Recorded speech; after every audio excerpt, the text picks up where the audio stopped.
पुणे के एक छोटे से शांत गांव में एक धनी व्यापारी रहता था, गोपाल दास। उसका नाम सुनते ही लोगों के चेहरे पर भरोसे की मुस्कान आ जाती थी। वो अनाज, मसालों और कपड़ों का व्यापार करता था और कहते थे कि उसके तराजू में सिर्फ सामान ही नहीं, ईमान भी तौला जाता था। उसका घर किसी महल से कम नहीं था। आंगन में हर सुबह तुलसी की सुगंध फैलती, रसोई से घी और मसालों की खुशबू आती और दरवाजे पर हमेशा ज़रूरतमंदों के लिए जगह रहती। नौकर चाकर उसकी एक आवाज़ पर हाजिर हो जाते और परिवार में हंसी खुशी का माहौल रहता। लेकिन इन सब के बीच कभी-कभी रात के सन्नाटे में जब सब सो जाते, गोपाल दास अकेले आंगन में बैठा आसमान को देखता रहता। उसकी आंखों में एक अजीब सी बेचैनी झलकती, जैसे सब कुछ होते हुए भी कुछ कमी हो। क्या था वो खालीपन? क्या कोई डर जो अभी तक सामने नहीं आया था, या फिर किस्मत चुपचाप उसके दरवाजे पर दस्तक देने वाली थी? क्योंकि सच तो यही है, जीवन हमेशा एक जैसा नहीं रहता और कभी-कभी सबसे चमकती हुई रोशनी के पीछे सबसे गहरा अंधेरा छिपा होता है। धीरे-धीरे वक्त ने करवट ली और गोपाल दास की जिंदगी, जो कभी सोने की तरह चमकती थी, अब दरकने लगी। पहला झटका अचानक आया। समुद्र के रास्ते भेजा गया उसका कीमती माल, जिस पर उसकी उम्मीदें टिकी थी, वो सब रहस्यमयी तरीके से खराब हो गया। लोगों ने कहा, इतना बड़ा नुकसान ऐसा कैसे हो सकता है? गोपाल दास खुद भी समझ नहीं पाया। क्या ये सिर्फ एक हादसा था या कुछ और? लेकिन असली तूफान अभी बाकी था। अगले ही साल आसमान जैसे रूठ गया। बारिश नहीं हुई, खेत सूख गए, अनाज का व्यापार जो उसकी पहचान था पूरी तरह ठप हो गया। अब तक जो लोग उसकी मिसाल देते थे, वही धीरे धीरे फुसफुसाने लगे। लगता है किस्मत ने साथ छोड़ दिया है। और फिर तीसरा वार, सबसे गहरा। जिस इंसान पर उसने आंख बंद करके भरोसा किया, उसी साझेदार ने उसे धोखा दे दिया। एक झटके में उसका पैसा, उसका भरोसा, उसकी पहचान, सब कुछ जैसे छिन गया। अब हर रात एक जैसी हो गई थी। गोपाल दास बिस्तर पर लेटा रहता, पर नींद उससे कोसों दूर भागती। छत को घूरते हुए उसके मन में बस एक ही सवाल गूंजता, क्यों? मेरे साथ ही क्यों? घर जो कभी हंसी से गूंजता था, अब सन्नाटे से भर गया था। नौकर धीरे धीरे काम छोड़ने लगे, रिश्तेदार दूर होने लगे, और जो बचे थे उनकी आंखों में भी चिंता साफ दिखती थी। एक रात जब सब कुछ बिखर चुका था, उसकी पत्नी धीरे से उसके पास आई। उसकी आंखों में आंसू थे, लेकिन उम्मीद भरी। आप साईं बाबा के पास क्यों नहीं जाते? सुना है उनकी कृपा से असंभव भी संभव हो जाता है। गोपाल दास ने हल्की सी कड़वी मुस्कान दी।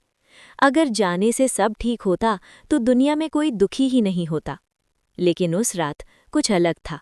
नींद तो वैसे भी नहीं आनी थी, पर इस बार उसके दिल में एक और सवाल उठ रहा था, क्या सच में कोई है जो मेरी किस्मत बदल सकता है? सुबह होते होते उसने एक फैसला कर लिया। जब हर दरवाज़ा बंद हो जाए तो शायद एक अनदेखा दरवाज़ा ही आखिरी उम्मीद होता है। और उसी उम्मीद के सहारे गोपाल दास ने शिरडी जाने का निश्चय किया। उसे नहीं पता था, वो एक साधारण यात्रा नहीं, उसकी जिंदगी का सबसे बड़ा मोड़ बनने वाली थी।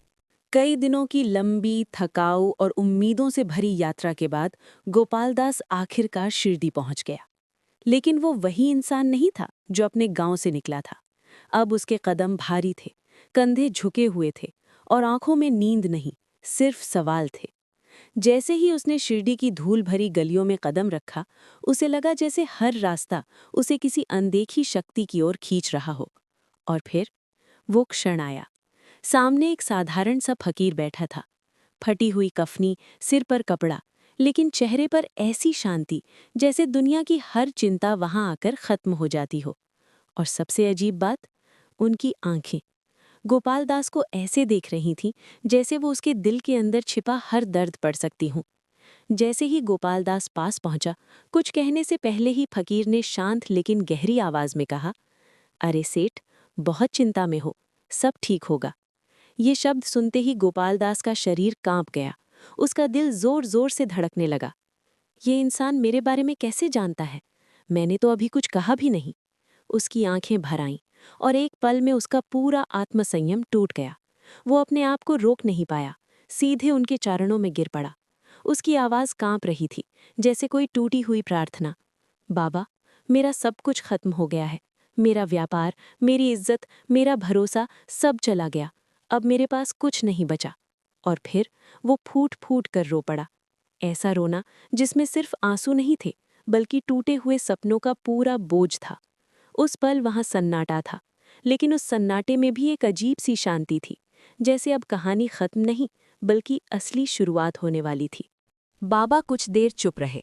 फिर उन्होंने गोपाल दास की तरफ देखा, ऐसी नज़र से जैसे उसके अंदर का हर डर पढ़ लिया हो। और फिर बहुत शांत लेकिन गहराई से भरी आवाज में बोले, सब कुछ खत्म नहीं हुआ। खत्म तो तुम्हारा विश्वास हो रहा है, पहले उसे संभालो। गोपालदास स्तब्ध रह गया। उसने उम्मीद की थी कि बाबा कोई उपाय बताएंगे, कोई मंत्र, कोई आशीर्वाद या कोई चमत्कार। लेकिन ये जवाब, ये तो उसकी सोच से बिल्कुल अलग था। और फिर बाबा ने अचानक एक ऐसा आदेश दिया जिसने सबको चौंका दिया। बाबा बोले, गांव के बाहर एक पुराना कुआं है, रोज वहां जाओ, पानी निकालो और सूखे पेड़ों को सींचो। एक पल के लिए गोपालदास को लगा शायद उसने गलत सुना है। उसकी आंखें फैल गईं। मैं? इतना बड़ा व्यापारी और ये काम? उसके दिमाग में तूफान चल रहा था। जिस इंसान के पास कभी सैकड़ों नौकर थे, जिसका नाम बड़े व्यापारियों में लिया जाता था, वो अब कुएं से पानी निकालेगा? लोग क्या कहेंगे? उसकी इज्जत का क्या होगा? लेकिन तभी उसके अंदर एक और आवाज उठी, एक धीमी कांपती हुई आवाज। अगर यहां तक आ ही गया हूं तो शायद अब लौटने का रास्ता नहीं, या फिर यही वो मोड़ है जहां किस्मत बदलती है। गोपालदास ने बाबा की तरफ देखा और बिना कुछ कहे सिर झुका दिया। उसने धीरे से मन में कहा, ठीक है, अगर यही रास्ता है तो चलूंगा। और उसी एक फैसले के साथ एक टूटा हुआ व्यापारी एक ऐसी परीक्षा में उतर गया जिसका असली राज अभी बाकी था।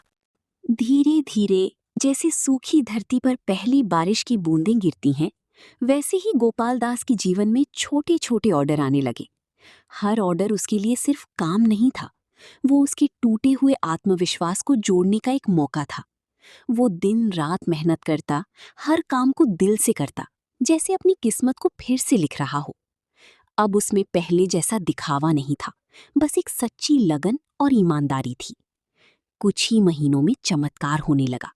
पुराना कर्ज जो कभी बोझ बनकर सीने पर रखा था, धीरे धीरे उतर गया। नए ग्राहक सिर्फ ग्राहक नहीं रहे, बल्कि उसके विश्वास के साथी बन गए। और उसका व्यापार जो कभी बिखर गया था, फिर से खड़ा होने लगा। लेकिन इस बार कुछ बदल चुका था।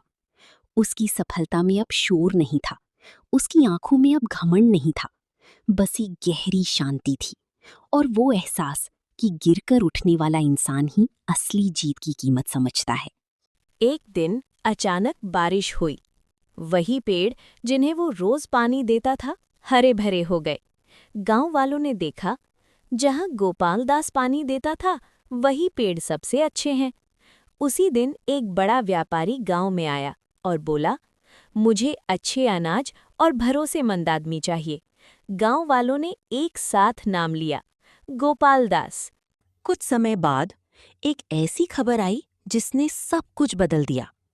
जो माल सालों पहले खो गया समझ लिया गया था, वो अचानक एक दूसरे बंदरगाह पर सुरक्षित मिल गया। सिर्फ नुकसान ही नहीं भरा, बल्कि 2 गुना लाभ हुआ, सोना चांदी। गोपालदास की आंखों में आंसू आ गए। वो बिना देर किए दौड़ा दौड़ा शिरडी पहुंचा। जैसे ही उसने बाबा को देखा, वो उनके चरणों में गिर पड़ा। बाबा, आपने मेरा सब कुछ लौटा दिया। बाबा बस मुस्कुराए और बहुत शांत स्वर में बोले, मैंने कुछ नहीं किया, ये सब तुम्हारे कर्म और विश्वास का फल है। सच यही है, जब इंसान टूटकर भी भरोसा नहीं छोड़ता, तो ऊपर वाला उसे उम्मीद से ज्यादा वापस देता है। अब गोपालदास पहले जैसा व्यापारी नहीं रहा। वो अब सिर्फ पैसा कमाने वाला इंसान नहीं था, बल्कि दिल से देने वाला बन चुका था। हर महीने वो गरीबों को भोजन कराता, जरूरतमंदों की चुपचाप मदद करता और हर सांस के साथ बाबा का नाम लेता। उसके घर में अब सिर्फ रोशनी नहीं थी, शांति थी, सुकून था और सच्ची खुशी थी। साईं बाबा हमेशा कहते थे, श्रद्धा और सबूरी रखो। और शायद यही इस कहानी की सबसे बड़ी सच्चाई है। जब हालात टूटने लगे, विश्वास मत छोड़ो। जब रास्ता ना दिखे, धैर्य पकड़कर रखो, क्योंकि समय बदलता है और जरूर बदलता है। और याद रखो, ईमानदारी सबसे बड़ा धन है और सेवा आत्मा को साफ कर देती है। ये सिर्फ एक व्यापारी की कहानी नहीं है, ये हर उस इंसान की कहानी है जो कभी ना कभी जिंदगी में टूटता है।